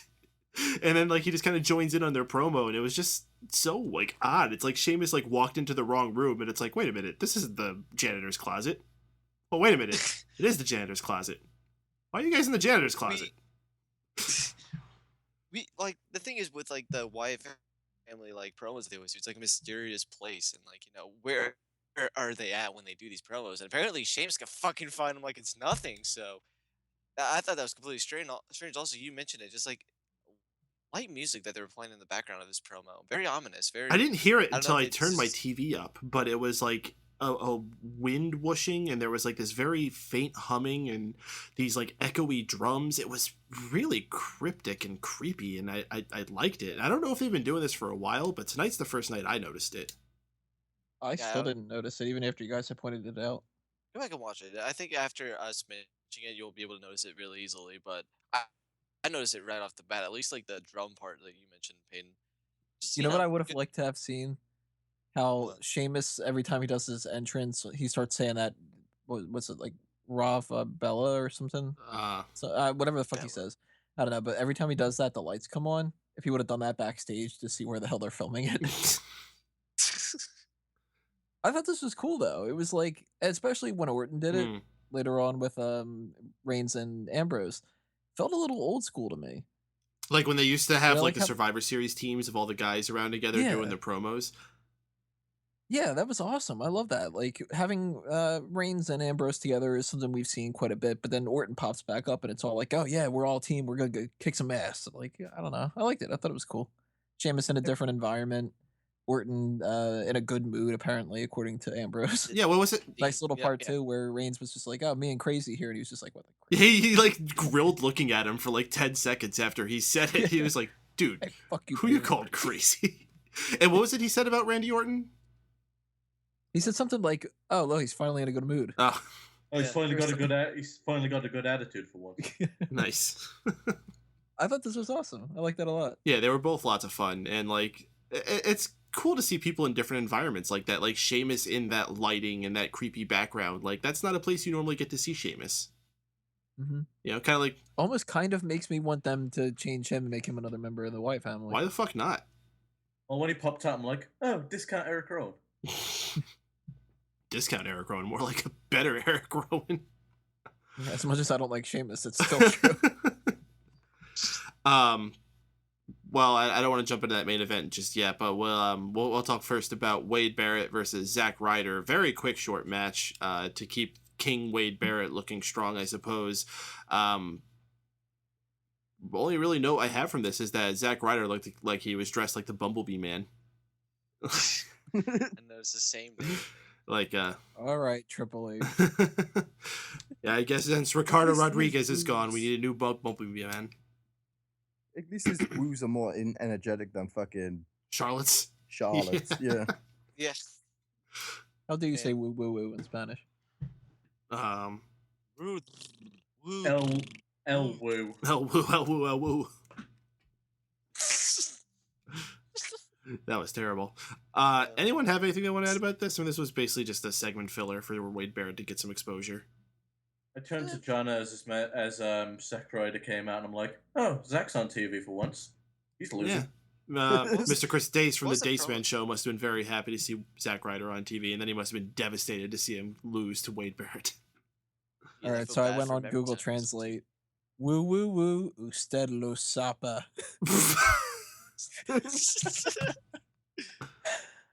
Usted los Zappa. Yeah, this is just for Barrett to beat somebody in the meantime. I mean, he's probably not even going to have a match at SummerSlam. Yeah, I feel bad for him for that. The King didn't have a match. He cut a promo. Well, I didn't hear the promo at all. I just came back He because he had a mic. Said something about like having this crown makes me better than all of you here in the arena, like which is what you would expect. Well, you almost lost the crown to a guy who was carrying a plunger around. So But he didn't. I won't talk too. With that epic almost did. battle that went back and forth for months. So glad we had that feud because now Wade Barrett looks like a true champ. Yep. Jesus. More fun segment we had. Paul Heyman comes out and starts warming up the crowd before inviting out Brock Lesnar, who he just comes out, picks up one of the ring steps, tosses them into the ring, and then gets in there and just stands on it like he's up on a pedestal while Paul Heyman drops into the craziest Paul Heyman that you know, and to the point where he actually starts yelling in Yiddish. Like I don't think I've ever seen him do that before. You know, he's poked jokes about his Jewish side and all that, but he literally just completely went into another mindset and started yelling in Yiddish. It was fantastic. Paul Heyman is just on point as always. Brock Lesnar, I guess, is playing to his strengths. Just looking like a badass. Yeah, that's the best thing you could do with Brock Lesnar most of the time when you're building a match. You did what you had to do here. You know, it's a shame Undertaker can't be around to do some more stuff with him, but this is fine. This is fun. Wago, I know you're one of the biggest Paul Heyman fans here. What did you think about his performance with this tonight? As always, Paul Heyman does a fantastic job, and just found it rather odd that Brock was like, you know what? I'm tall now. Yeah, I wonder if that was scripted or he just decided to throw that in the ring because he thought it was cool. Well, Like, while I he's down saw some weird psychology going on with this when he was going to do that leap up to the ring and then he was like, nah. I was like, oh, is he like going back into heel mode and he's not going to do the jump so that people don't get excited from it? But then he grabs the steps and throws them in. I'm like, oh, what the hell's going on here? You reckon the fans got scared when he started throwing stuff? I would have. Oh, yeah. At the door. Well, he started walking towards like the center of the ring, obviously, but like he started just walking one way, and I was like, what if he just like throws this into the crowd for no fucking reason at all? Just fuck me, right? For that, but God. You know what? It Brock might one up the guy. Might one up the guy that went and took a car door home with him. Yeah. I got a step. I got a step. Now but here's the thing: if he does do that, but when he goes backstage after the segment, who's gonna tell him that what he did was wrong? That's the question. Not me. Nobody. Yeah, either. You think Vince will? Vince is there. Maybe he will. Vince is fine. Yeah, I'm pretty sure Brock Lesnar is the only guy who has 100% creative control these days. It's not in his contract. No, yeah. It's just. It's like, And then afterwards, they're like, okay, fine, we'll have it your way. He'll just give him a noogie. He's like, boy. Brock Lesnar's like, yeah, I knew you'd see it my way. Yeah, so that's cool. Again, cool match. And helping make SummerSlam feel like something special, which I really don't think they've done in quite some time. In other news, we had another Divas match between Naomi and Paige. This was laid down after the Divas match we had earlier. Not a bad match between these two ladies either, I gotta say. Paige gets a victory with the PTO. The only thing I am upset about is this damn babyface team is just winning every goddamn match. Where's the struggle? That's my That's my biggest complaint about this too. And like when it comes to the match between this one and the other one, this one was more like Naomi was in charge. And she was going the slow, methodical route, which I had no complaints with. The match was fine, but fuck me for wanting like this to be a Divas Revolution. These teams are like scrapping. They get each one's getting a win over each other. Who is the better team? But at the end of the day, just this one fucking team wins every single week. So You know who I'm rooting what's for? the point of this storyline? I'm rooting for Team Bad. Seems I'm like they actually can't catch a rooting for break. Team Rooting for Tamina at the end of the day. Honest? Is this more? No, of Sasha Banks Tamina was on point playing her part tonight too. Like when they did that backstage interview, and like as everyone else left, she just kind of like towered over. I forget who was interviewing. I mean, it was Renee or JoJo, but JoJo. It was JoJo. She was randomly there tonight. I thought that was weird. I don't know if Tamina could pull it off, but maybe she should just go full Brock Lesnar mode and just like because she's the biggest and like make her like what they were supposed to do with Karma, but do it with Tamina. yeah. I think that's a good way of going her. She hasn't been doing anything other than the bodyguard thing for a while now. And you mentioned the Karma thing. Karma's thing was she just got pregnant, which ruined everything. But I think Tamina could pull it off. You know, it wasn't until she started doing this like biker jacket and like leather pants thing. Pull off what? Being pregnant? No, the part of like just like being a complete badass. I didn't realize how tall she was because she was in that feud with Beth Phoenix back in like 2012 when she was just being like, yeah, I'm that one guy's daughter.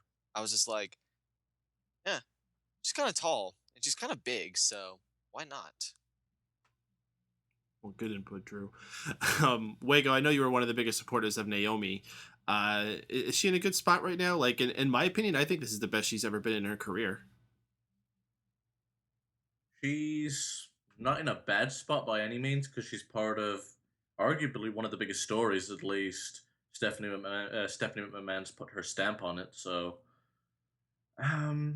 she's not going to come out on the winning side for sure. I think that eventually goes to the NXT Divas, though it's been going on every week. So I'm not invested in this feud, so I'm not too sure what to say on it, other than I hope they do something big at SummerSlam. Tony, this sets up Paige to be the guest on Stone Cold Steve Austin's live podcast, which is going on right now. Maybe that's where everybody is. Do you think she was a good guest for this as a fill-in? I'm definitely going to check it out, but I really have no interest in it whatsoever. What's she going to say that's really going to be like a bombshell? I mean, it's not going to be a bombshell, but I think she could have some cool stories to tell, like growing up with her mom and already like being around wrestling shows and everything her whole life. I got a feeling what the whole thing's going to be is Austin's going to be like, so, you've been wrestling all your life. Tell us about that. And she'll be like, yeah, I've been wrestling all my life and fuck everybody else. And he'll be like, yeah, cool. All right. So what else you want to talk about? And she'll just be like, pull over. Because that's what she fucking says, according to Total Divas. And then Austin challenges her to a Texas death match. What? Yeah, and gets all like hardcore kayfabe mode. You want to do this? I think this is going to become the saturation point for the Stone Cold podcast. I think we might have just gotten a little spoiled, I guess I'll say, with all the Stone Cold podcasts we've gotten because they've all been with these bombshell guests. But you know what? They're going to run out eventually. And you know who would have been good guests? Roddy Piper and Dusty Rhodes. And Hulk Hogan, for that matter. Yeah. So, even the people that are still around, though, there's still other people that would be interesting. I mean, I know that I might be in the minority here. I would love to see over somebody like Paige, fucking Mark Henry. Like he's been around for decades, and Kane has too. You're not on his wrong side. He's meant to be an absolute sweetheart. Who, Mark Henry? He did a radio interview with Brett Rosenblum, which was absolutely amazing. And throughout the whole interview, he kept putting over Cesaro. This was like 3 years ago, too. And he just kept talking about how strong Cesaro was. Mark Henry talking about how strong Cesaro was. I'll tell you another one that needs to do this. Shawn Michaels needs to do one of these. Oh, yeah. Fucking Bret Hart would be a great guest for Stone Cold. The issue with the Bret Hart thing is we already know what it's going to be. So... Screwed in 97, huh? Owen's dead. I don't want to hear. Remember when you couldn't wrestle anymore because Goldberg kicked you? He'd be like, no, I don't remember that because he kicked me. I want to see a Shawn Michaels and Stone Cold one, mainly for the sole purpose of, oh, you have a ranch? Oh, I have a ranch as well. What's Do on you your have a range? TV crew? Because I don't anymore. Yeah, so Nah, I would want to see those two. you know, when you announce like we're gonna do another Stone Cold podcast. All right, cool. Who's guest? And it's Paige. All right, well, shit. There's an What's next obvious. week? Next week's fucking Epico. There's one guy on their roster which is brilliant for any interview that he does, and they need to take advantage of it. William Regal. Ooh, yes. That'd be cool. Or shit, even if you wanted to make sure that you were doing something with the Divas to highlight them, do Sasha Banks, do Charlotte, do Becky Lynch, do Bailey, do, you know, Paige is a brat. I can't stand her lately. So I really don't care, like, about her background. I don't care about what she wants to bitch about. She's annoying as shit on Tough Enough. So, I mean, I'm going to watch it, but I'm not going to. Maybe that's why. Maybe they feel like she needs some rehab after the way she's been shown on some of these other shows. Maybe. And again, this was a last minute replacement. This was obviously not the original plan for the Stone Cold podcast. And as I was saying before, they signed up for a lot of these. Didn't they make a contract for like 12 more of them after they did the first two? I wouldn't be surprised if they did. And is that when they had their quote unquote argument? How many of those are Jericho, though? No, those are all Stone Cold ones. Replacing Austin. We haven't seen a Jericho in a while. Honestly, I would have rather seen Paige with Jericho. I feel like they would have had a better conversation. Well, I do think there was some friction with Austin, and that's why we had the Jericho podcast, and that's why they're not bothering now they have Austin back. To be honest, the Jericho one wasn't that bad with Cena. It was that Stephanie one that everyone just got heard about. Maybe Jericho can replace Austin. Stephanie this week. What was that? SmackDown. What? Wasn't they advertising that on the network that he's got like another interview with Stephanie McMahon? Who, Jericho? Yeah. On his podcast? Yeah. I don't remember anything about that. Why would we want another interview? Didn't we get enough last time? Maybe not the one with WWE Network, but maybe his own podcast that he does separate. Maybe that's what maybe she has another Make-A-Wish story to tell. Where she wants to flirt some more. Well, there was a kid today who actually signed for WWE. Well, you know, cancer kid. That was a thing. What, they signed? They signed a Make-A-Wish kid? No, they did. On Twitter. No, it was a few. It's gonna be a It was depressing about a week ago. And it was about a week ago. They did this thing where Triple H and Stephanie signed, just did one of those. Yeah, we're gonna sign you to a contract, and you're gonna be a WWE superstar. It's like something that they did with like Connor Crusher, pretty much, where they were just be nice, and I don't blame them.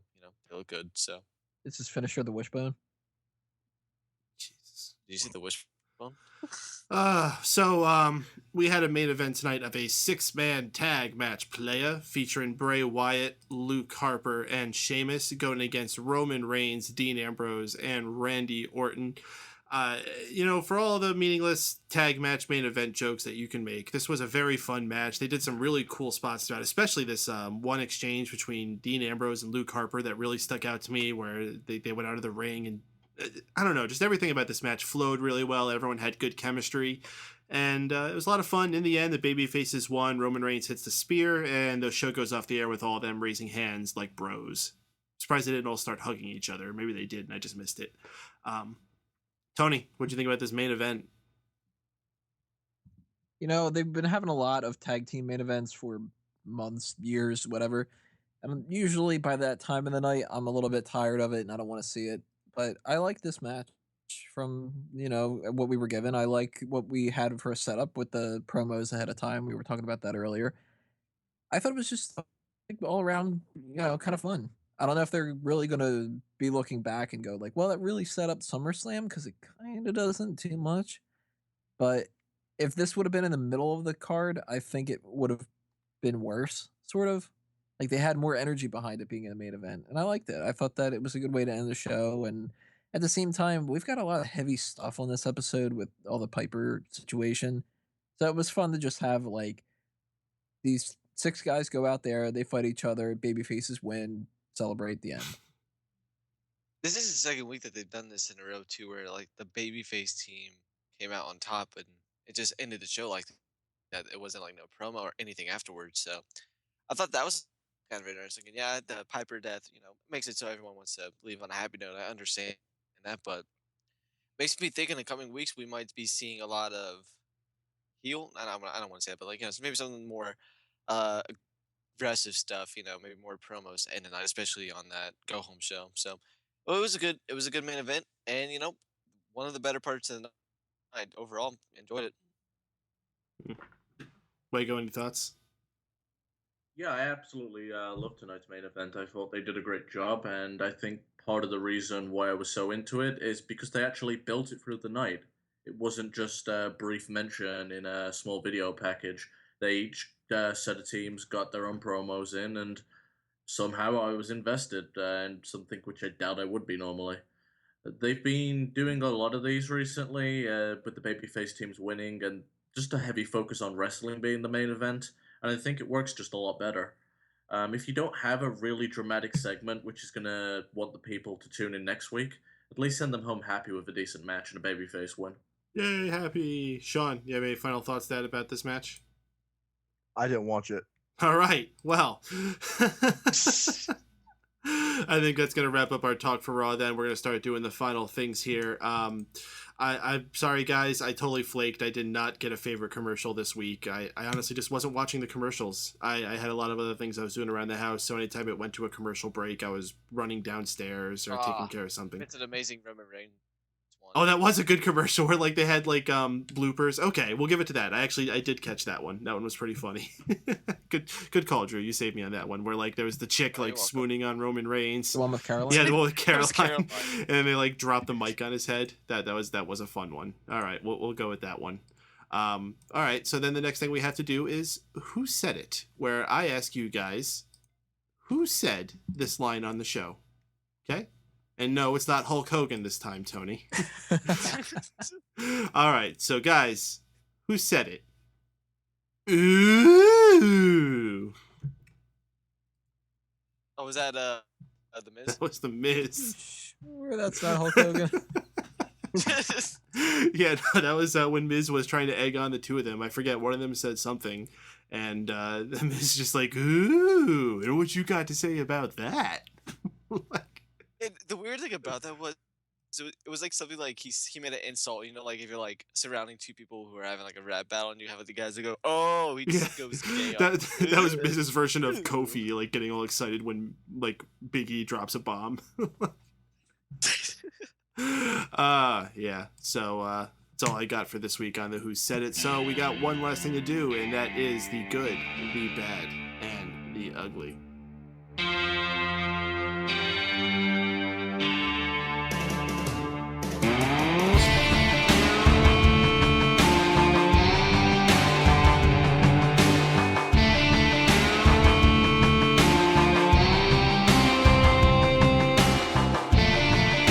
Yes, it is the good, the bad, and the ugly, where we talk about what the best part of the show, the worst part of the show, and the most must-avoid, god-awful, terrible part of the show was. If you have a good, bad, and ugly you want to tell us about it, feel free to drop it in the chat room or on the Twitter or any other place where you can comment into. In the meantime, let's tell the hosts here, or let's find out, rather, what their good, bad, and ugly is. Shaun, tell us what your good, bad, and ugly for tonight's show is. The good was the opening match, Seth Rollins and Neville. The bad has to be Darren Young on commentary. Oof.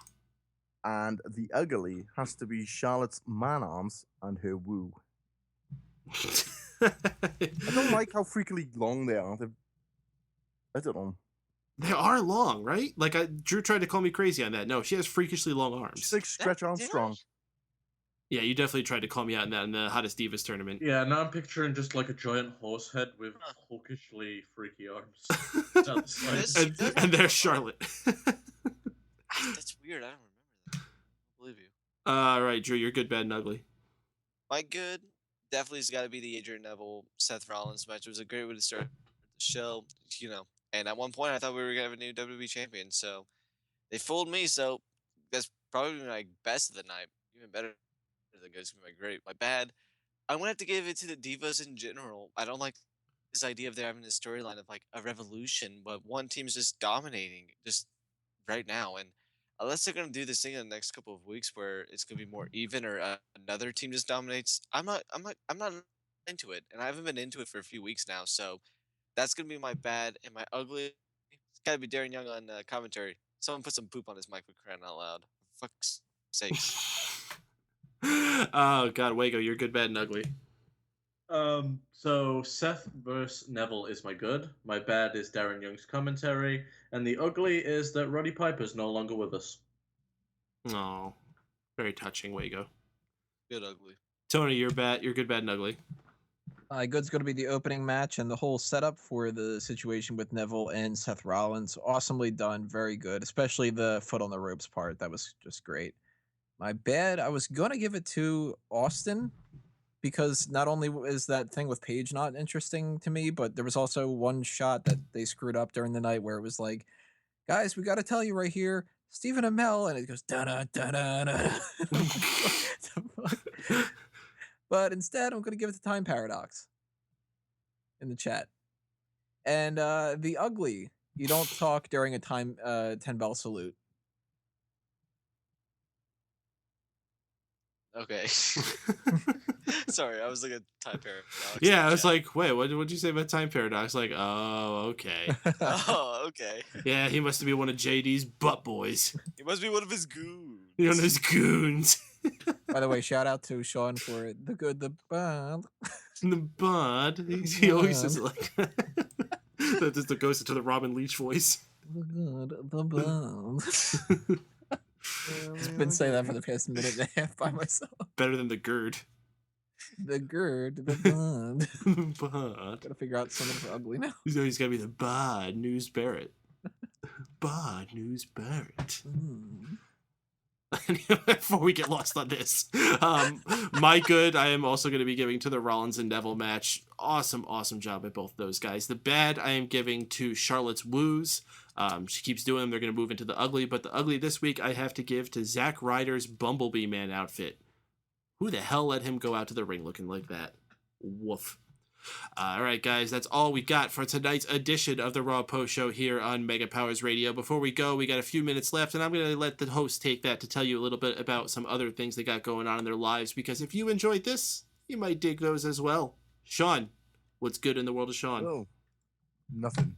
Well, All right. I uploaded a video to YouTube like yesterday explaining shit. So check that out. That's youtube.com/ShaunC I love that 1989. And yeah, check that video out. That explains everything, really. All right, Drew. Well, just check Sorry, it out. sorry, Mike muted. I pulled a Wago there, but go to facebook.com/ Why is that a fucking Wago? Because you do it all the time. That's why. Yeah, it's totally Wago. Yeah, but It is definitely a Wago. I kind of botched the Raw thread thing. But yeah, listen, we talk about Raw every day, or every Monday night when Raw. Every fucking day we gotta talk about Raw. Every day. But Sundays. like, listen, there's a good group of people in there. If you want to join in on it, listen, go to the Mega Maniacs on Facebook. Look it up. Oh God, is that automatic? Is it just? What do it's true. Okay, well, anyways, just one more plug I want to get out there is if you want to go to Smart Out Moment and go to the jokes list on the top of the list, and pretty much I was going through it earlier and it made me laugh some of the stuff that we said this year. And if you're not caught up entirely, go there and look up some of the jokes because we have some great jokes, and maybe if you don't understand one, it'll help you understand one. Right, Wago. All right, Stephen Wago on the Twitter, and that's Stephen with a PH. Go to StephenWago.com. That'll drop you onto my Tumblr where you can find all my links for all the shit that I got going on. Wago, isn't your Twitter Steve Wago? No, I changed it. Oh, you changed it? Oh, well, fuck me. Sorry. So, yeah. So don't be like these guys. Stay up to date. Go to @StephenWago on Twitter. I just wanted to make sure you were giving the right plug because you've done that lots of times before. Got a notorious habit for not knowing what his accounts are. Yeah. I did it once. Like, Sure you did. On air. You did it as often as we talk about Raw and Mega Maniacs. Indeed. All right, Tony, round out the plugs here. SmartOutMoment.com. Check out Smack Talk. Later on this week, we're going to be talking a little bit about Roddy Piper. Haven't quite decided yet. Maybe Wrestling with the Past, maybe Superstar Scores, maybe both. I don't know, but we'll see. 90 seconds. Definitely heard your voice crack. It totally cracked there. Both. Go vote for Sasha Banks over Lana in the tournament. Vote for whoever you want to do on the men's one, too. And check out fanboysanonymous.com.